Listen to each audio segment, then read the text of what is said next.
Regardez, cela fait de nombreuses années que j'étudie attentivement la manière dont les institutions, les entreprises et en fin de compte, les nations, réagissent face à une crise de gouvernance. Nous investissons depuis des décennies, non pas dans des actions ou des obligations, mais dans des systèmes. Nous parions sur la prévisibilité, sur l'état de droit, sur la simple mais profonde idée que les règles, une fois établies, s'appliquent à tous, de la même manière que vous soyez le concierge ou le président directeur général. Et si j'ai appris une seule chose au cours de ces 40 ou 50 années passées à observer comment les organisations survivent ou s'effondrent, c'est que l'effondrement ne commence jamais par un grand fracas. Il commence par un murmure. Il commence par une petite fissure dans la fondation, une petite entorse aux règles, une petite exception que tout le monde voit mais que personne ne commente, de peur de perturber le cours des choses. Ce que nous observons aujourd'hui, mesdames et messieurs, avec cette nouvelle ahurissante selon laquelle un juge fédéral, un arbitre de notre système, ouvre ce qui ressemble de plus en plus à une voie inévitable vers la prison, tandis que les murs de la forteresse légale d'un ancien président s'effondrent pierre par pierre. Ce n'est pas un simple incident isolé. Ce n'est pas un tweet controversé ou une dispute politique ordinaire de plus. Ce n'est pas un drame de salle d'audience que nous pouvons consommer comme une série télévisée avant de passer à autre chose. Permettez-moi de vous le dire avec toute la clarté possible. Ce que nous observons est en réalité un test sismique de l'ensemble de l'édifice américain. C'est l'audit final et brutal d'une entreprise qui a peut-être, pendant trop longtemps, fonctionné sur des bilans non vérifiés et sur la simple force de sa marque. Ce qui m'inquiète profondément, ce qui me prive véritablement de sommeil, ce n'est pas l'issue pour un seul homme, quel qu'il soit. Les individus, en histoire, sont souvent des instruments du destin, des catalyseurs pour des forces bien plus grandes qu'eux. Non, ce qui me terrifie, c'est la normalisation de l'impensable. C'est l'anesthésie collective face à des événements qui, il y a seulement 10 ou 20 ans, auraient provoqué une crise constitutionnelle immédiate et une condamnation unanime. Nous sommes devenus, semble-t-il, immunisés au poison, à tel point que nous ne réalisons plus que le système tout entier est en train de subir un choc septique.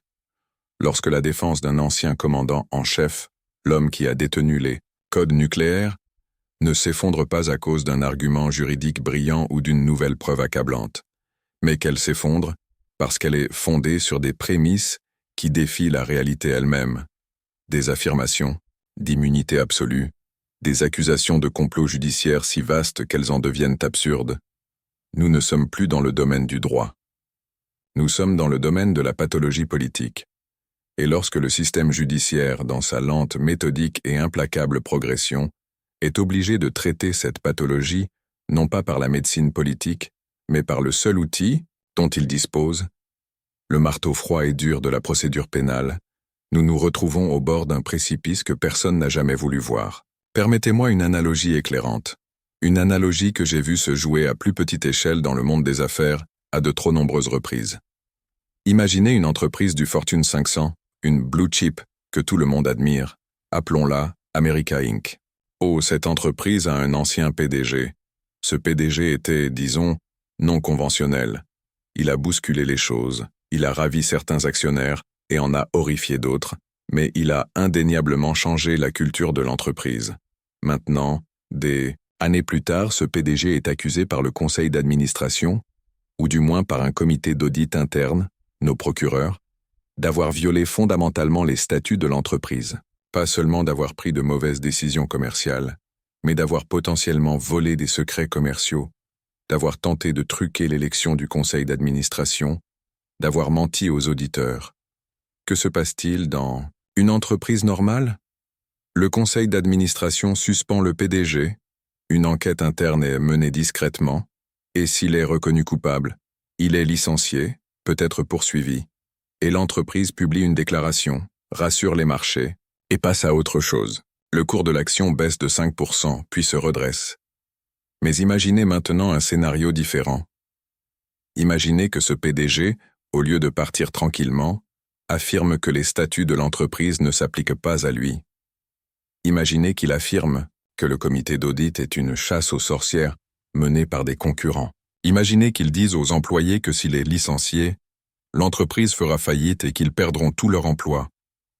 Et plus important encore, Imaginez que 40% des actionnaires et une bonne moitié des employés le croient sur parole. Que fait le conseil d'administration? Que font les auditeurs? S'ils appliquent les règles, ils risquent une révolte des actionnaires qui pourrait détruire l'entreprise.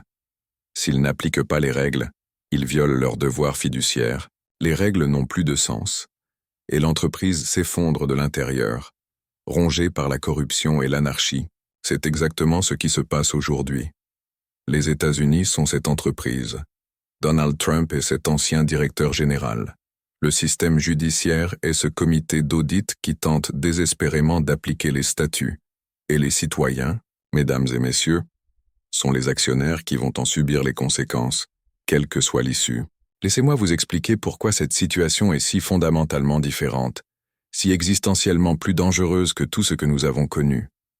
Nous avons vu des crises auparavant. J'ai vécu le Watergate.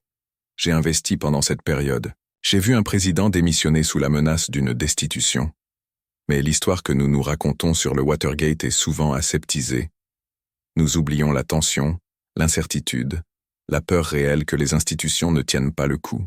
Mais il y avait une différence fondamentale.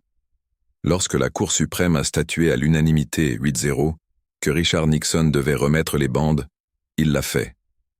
Lorsque les dirigeants de son propre parti, des hommes comme Barry Goldwater et Hugh Scott, sont allés à la Maison-Blanche et lui ont dit que le jeu était terminé, il a compris que sa base de pouvoir au sein de l'establishment, au sein du conseil d'administration de son propre parti, avait disparu. Il a démissionné parce que le système, bien que mis à rude épreuve, a fonctionné. Les freins et contrepoids ont tenu. Avance rapide jusqu'à aujourd'hui. Que se passe-t-il lorsque l'ancien président ne se contente pas d'attaquer les procureurs, mais qu'il attaque les juges, leurs familles, les greffiers? Que se passe-t-il lorsque ces avocats présentent des théories juridiques, comme l'immunité présidentielle totale et perpétuelle pour les actes officiels, qui, si elles étaient acceptées, feraient de la présidence une monarchie élective? Et que se passe-t-il lorsque le parti politique de cet homme, au lieu d'agir comme un frein institutionnel, devient un accélérateur? Lorsque les membres du Congrès, au lieu d'être les gardiens de leur branche du gouvernement, deviennent les porte-paroles de la défense de l'exécutif, intimidant le système judiciaire? Ce n'est pas Watergate. C'est une trahison institutionnelle à une échelle que nous n'avons jamais vue. C'est un sabotage interne délibéré des mécanismes de contrôle. Passons maintenant aux faits vérifiables, car dans mon métier, les faits sont la seule chose qui compte. Les émotions sont du bruit. Les opinions sont bon marché, mais les faits sont têtus. Nous avons l'affaire des documents classifiés. La défense s'effondre non pas sur un point de droit complexe, mais sur la réalité simple des preuves. Des boîtes dans une salle de bain, un enregistrement audio où l'accusé admet les posséder et savoir qu'il ne devrait pas. Ce n'est pas un scénario complexe. C'est un problème de conformité de base qui, dans n'importe quelle entreprise, aurait entraîné un licenciement immédiat et des poursuites. Puis nous avons l'affaire du 6 janvier. La défense ici n'est pas « je ne l'ai pas fait ». La défense est « je l'ai fait, mais j'avais le droit de le faire ». C'est là que la fissure devient un canyon. Lorsque la défense repose sur la redéfinition de ce qu'est un acte officiel pour y inclure potentiellement la tentative d'annuler une élection certifiée, le juge n'est plus en train de juger des faits. Il est obligé de juger de la nature même de la République. Le juge fédéral dans cette affaire, en rejetant les motions d'immunité, en fixant des délais, en refusant de céder aux tactiques dilatoires, ne fait pas de politique. Il fait son travail. Il applique la loi telle qu'elle est écrite. Et c'est précisément cet acte de normalité procédurale qui est devenu révolutionnaire. Le simple fait d'appliquer les règles est désormais considéré comme un acte de guerre partisan par près de la moitié du pays. Mesdames et messieurs, laissez-moi vous le demander. Que vaut un contrat si une partie décide que les clauses ne s'appliquent pas à elle? Que vaut une action en bourse si l'entreprise peut simplement inventer ses propres règles comptables? Et que vaut une démocratie si les règles de l'élection et les lois qui la régissent sont considérées comme facultatives? Ce qui m'amène à l'impact sur les marchés. J'entends des gens à Wall Street dire que les marchés s'en moquent. Ils regardent le S&P 500 atteindre de nouveaux sommets et haussent les épaules. Trump, Biden, peu importe, disent-ils. Tant que la Fed maintient les taux bas et que les bénéfices augmentent. C'est une vision d'une myopie mortelle. C'est l'homme qui saute du 50e étage et qui, en passant le 20e, se dit Jusqu'ici, tout va bien. Les marchés ne fixent pas le prix du risque existentiel. Ils ne savent pas comment faire. Le VIX, l'indice de la peur, mesure la volatilité à 30 jours. Pas l'effondrement d'un système à 2 ans. Mais nous investissons depuis des décennies. Et si j'ai appris une chose, c'est que le capital est un lâche. Il recherche la sécurité, la prévisibilité et l'état de droit. Le véritable fondement de la puissance économique américaine, la raison pour laquelle le dollar est la monnaie de réserve mondiale, et pour laquelle les bons du Trésor sont considérés comme l'actif le plus sûr au monde, n'est pas notre armée, ce n'est pas notre technologie, c'est notre système judiciaire. C'est la confiance inébranlable que si vous signez un contrat en Amérique, il sera respecté. Que si vous avez un litige, il sera résolu par un tribunal impartial et non par celui qui a le plus d'amis au gouvernement. Que vos actifs ne seront pas saisis par un autocrate. C'est ce capital de confiance que nous dilapidons. À chaque fois qu'un ancien président qualifie le ministère de la Justice d'injuste, à chaque fois qu'il traite un juge de corrompu sans la moindre preuve, à chaque fois que des membres du Congrès menacent de démanteler le FBI, nous prélevons sur ce compte de confiance. Et il n'est pas infini. Que se passe-t-il pour le dollar lorsque nos alliés, l'Allemagne, le Japon, la Corée du Sud, commencent à se demander si l'Amérique est encore un partenaire stable? Que se passe-t-il lorsque la Chine et la Russie peuvent se tourner vers le Sud global et dire « Regardez, leur système est une farce. Leurs propres anciens dirigeants disent qu'il est corrompu. Pourquoi leur faites-vous confiance pour vos réserves de change? Ce n'est pas une menace hypothétique, c'est une érosion lente et constante de notre actif le plus précieux. L'effondrement de la défense de Trump devant un juge fédéral n'est pas la cause de cette érosion. C'est le symptôme. C'est le canari dans la mine de charbon. Le juge, en suivant la procédure, expose simplement la pourriture des fondations que le populisme autoritaire a installées. L'histoire nous enseigne que de tels moments sont des points d'inflexion. Nous avons vu des schémas similaires à l'étranger. Et ils devraient nous servir d'avertissement. Regardez la Hongrie de Viktor Orban. Cela n'a pas commencé par des chars dans les rues. Cela a commencé par une rhétorique de nettoyage de la corruption, par l'attaque des juges libéraux et mondialistes. Cela s'est poursuivi par la nomination de loyalistes à des postes clés, par la réécriture des règles électorales, et par l'utilisation de la puissance de l'État pour récompenser les amis et punir les ennemis. 10 ans plus tard, c'est une autocratie au sein de l'Union européenne, une démocratie illibérale. Regardez la Turquie d'Erdogan. Il a utilisé une tentative de coup d'État ratée comme prétexte pour purger des dizaines de milliers de juges, de professeurs, de journalistes et consolider un pouvoir quasi absolu. Le mécanisme est toujours le même. D'abord, vous délégitimez les arbitres. Vous attaquez la presse, vous attaquez les universités et surtout vous attaquez le système judiciaire. Vous dites au peuple que ces institutions, censées être neutres, sont en fait des ennemis politiques. Une fois que le public le croit, une fois que la confiance est rompue, le jeu est terminé.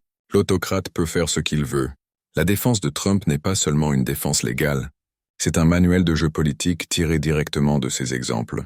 L'argument de l'ingérence électorale, pour des poursuites judiciaires légitimes, est une inversion orwellienne de la réalité.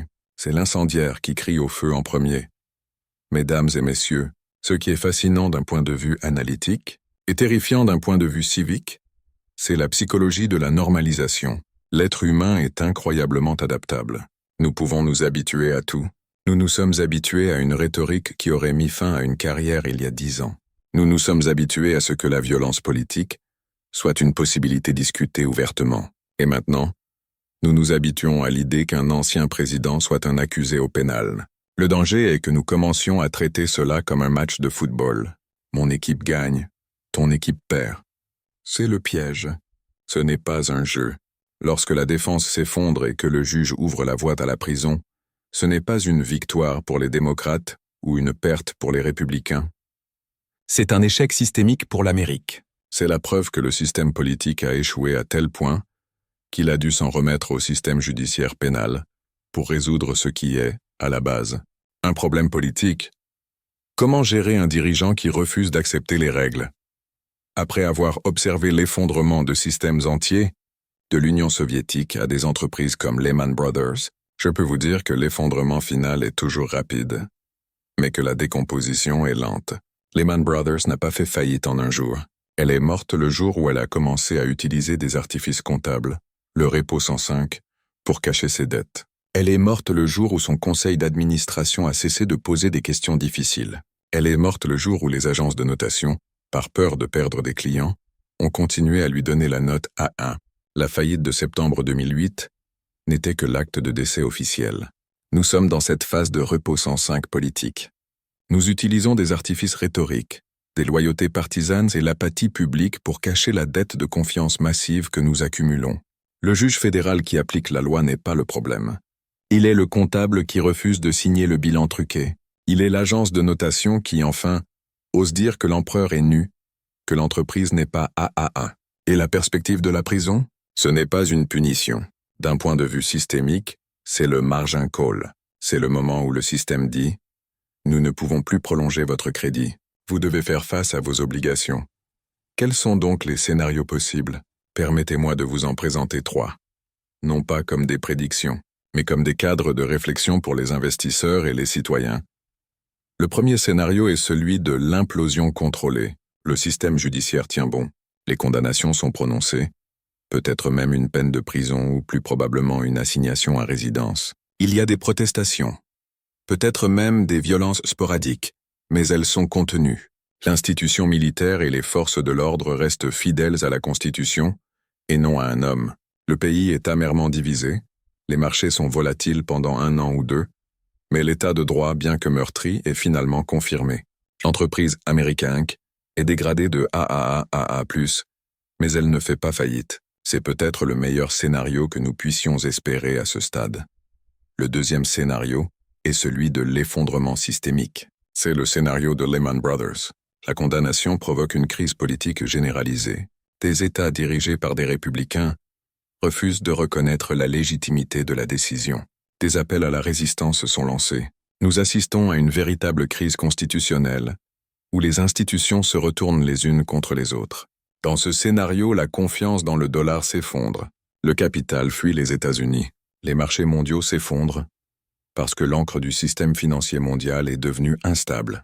Nous entrons dans une dépression économique mondiale, et les questions de savoir qui a raison ou tort sur le plan juridique deviennent totalement secondaires face à la nécessité de survivre. C'est le scénario qui me tient éveillé la nuit. Le troisième scénario, et peut-être le plus insidieux, est celui de la zombification. C'est le scénario à la japonaise, mais sur le plan politique. Les affaires traînent en longueur. Les appels durent des années. L'élection a lieu dans un brouillard d'incertitude juridique totale. L'ancien président est peut-être même élu, tout en étant sous le coup d'une condamnation. Le système n'implose pas, mais il cesse de fonctionner. Il devient un zombie. Il marche, il parle, mais il est mort à l'intérieur. Il n'y a plus de consensus civique, plus de vérité partagée, plus de capacité à résoudre les grands problèmes. Les États-Unis deviennent une coquille vide, une puissance mondiale en retraite, consumée par ses querelles intestines, incapable de rivaliser avec des concurrents plus agiles et plus unis. C'est la mort par 1000 entorses à la procédure. Permettez-moi de vous le dire avec toute la clarté possible, mesdames et messieurs.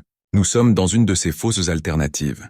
Nous avons le choix entre la procédure et le chaos, entre les institutions avec tous leurs défauts et l'autoritarisme avec toutes ses fausses promesses. Ce n'est pas une question de gauche contre droite, c'est une question de civilisation contre la barbarie. C'est une question de savoir si nous sommes une nation de loi ou une nation d'hommes. Le fait que la défense de Trump s'effondre devant la simple application de la loi est un signe que le système, aussi faible soit-il, essaie encore de fonctionner. La question rhétorique que nous devons tous nous poser est la suivante. Allons-nous le soutenir? Allons-nous soutenir les juges, les jurés, les fonctionnaires électoraux, les procureurs qui, souvent au péril de leur propre sécurité, font simplement leur travail? Ou allons-nous céder à la sirène du cynisme, de l'épuisement et laisser les pyromanes mettre le feu à l'édifice? L'histoire ne sera pas tendre avec nous si nous choisissons la seconde option. L'histoire a une façon désagréable de se souvenir, non pas des détails complexes d'émotions en justice, mais de l'essentiel. Elle se souviendra si à un moment de choix critique, une génération a défendu les principes de sa fondation, ou si elle les a vendus pour un gain politique à court terme, ou par peur de l'inconfort. Alors, que faire? Que faire face à cette situation qui semble si écrasante, si complexe? La tentation est de se déconnecter, de s'occuper de son jardin, de protéger son propre portefeuille et de laisser le monde brûler. Ce serait une erreur. Ce serait une abdication. En tant qu'investisseur, je ne vends jamais une entreprise dans laquelle je crois fondamentalement simplement parce qu'elle traverse une mauvaise passe, surtout si je suis un actionnaire important. Et en tant que citoyen, nous sommes tous des actionnaires importants d'America Inc. Premièrement, nous devons cesser de normaliser l'anormal. Lorsque vous entendez quelqu'un, quel que soit son camp politique, attaquer l'intégrité d'un juge sans preuve, dénigrer un verdict de jury ou qualifier le système judiciaire d'arme politique, vous devez vous exprimer. Vous devez dire « non, ce n'est pas normal » et ce n'est pas acceptable. Le silence est une complicité. C'est laisser le poison se répandre dans le système sans antidote. Deuxièmement, nous devons réinvestir dans notre propre éducation civique. Nous passons des heures à analyser les bilans des entreprises dans lesquelles nous investissons, mais combien de temps passons-nous à lire la Constitution dans laquelle nous investissons, nos vies et nos libertés? Comprenez-nous vraiment la séparation des pouvoirs? Comprenons-nous pourquoi l'indépendance de la justice est le joyau de la couronne de notre système, bien plus précieux que n'importe quelle action Apple ou Amazon? Troisièmement, nous devons exiger davantage de notre conseil d'administration, c'est-à-dire du Congrès. Où sont-ils? Où sont les voix du courage moral des deux côtés de l'allée? Ils sont soit silencieux, soit ils attisent les flammes. Nous devons leur rappeler qu'ils ont un devoir fiduciaire, non pas envers leur parti, non pas envers un seul homme, mais envers la République. Nous devons soutenir financièrement et électoralement les candidats qui parlent de procédures, d'institutions et de long terme, et non ceux qui nous offrent la gratification instantanée de la rage partisane. Quatrièmement, nous devons soutenir la presse locale et d'investigation. Dans l'analogie de l'entreprise, ce sont eux les auditeurs externes. Ce sont eux qui posent les questions difficiles que le conseil d'administration ne veut pas entendre. Un public bien informé est le seul véritable rempart contre la tyrannie. Si nous les laissons mourir, nous volons à l'aveugle. Cinquièmement, et c'est peut-être le plus difficile, nous devons nous préparer mentalement à l'instabilité. En tant qu'investisseur, je ne panique pas lorsque le marché baisse. Je m'y attends. Je diversifie. Je garde des liquidités. Je pense au long terme. En tant que citoyen, nous devons faire de même. L'instabilité politique va s'aggraver avant de s'améliorer. Ne vous laissez pas entraîner dans les fluctuations quotidiennes. Gardez votre boussole morale. Restez engagé dans votre communauté. Renforcez les institutions locales. Ce sont les fonds de valeur de la société. Nos enfants et nos petits-enfants nous demanderont un jour ce que nous faisions lorsque tout cela s'est produit. Ils nous demanderont ce que nous faisions lorsque les fondements mêmes de la République étaient testés. Avons-nous été des spectateurs passifs, anesthésiés par le spectacle, distraits par nos écrans, ou avons-nous agi? Avons-nous reconnu que la défense qui s'effondrait n'était pas la fin de l'histoire, mais un appel à l'action? Avons-nous compris que le juge qui ouvrait la voie à la prison ne faisait pas qu'appliquer la loi, mais qu'il nous tendait un miroir, nous forçant à choisir qui nous voulions être? Mesdames et messieurs, ce qui m'inquiète le plus, ce n'est pas l'effondrement de la défense de Donald Trump. C'est l'effondrement potentiel de notre volonté collective de défendre ce qui est juste, ce qui est vrai et ce qui est nécessaire. Le système judiciaire n'est pas une machine auto-entretenue. Il est composé de personnes. Il est alimenté par la confiance du public. Sans cette confiance, ce n'est qu'un bâtiment avec des gens en robe. L'heure n'est plus à l'analyse désintéressée. L'heure est à l'engagement. L'entreprise America Inc. est en difficulté. Son ancien PDG tente une prise de contrôle hostile de l'intérieur. Et le comité d'audit vient de sonner l'alarme. Ce n'est pas le moment de vendre ses actions. C'est le moment de se présenter à l'Assemblée des actionnaires et de se battre pour l'âme de l'entreprise, car l'histoire ne se souviendra pas des excuses, des justifications ou des analyses boursières. Elle se souviendra seulement si, face à la plus grande crise de gouvernance de notre histoire, nous avons agi, ou si nous sommes restés spectateurs pendant que tout ce que nous avions construit s'écroulait dans la poussière. Le choix nous appartient. Le moment est venu, et la responsabilité, mesdames et messieurs, est entièrement nôtre.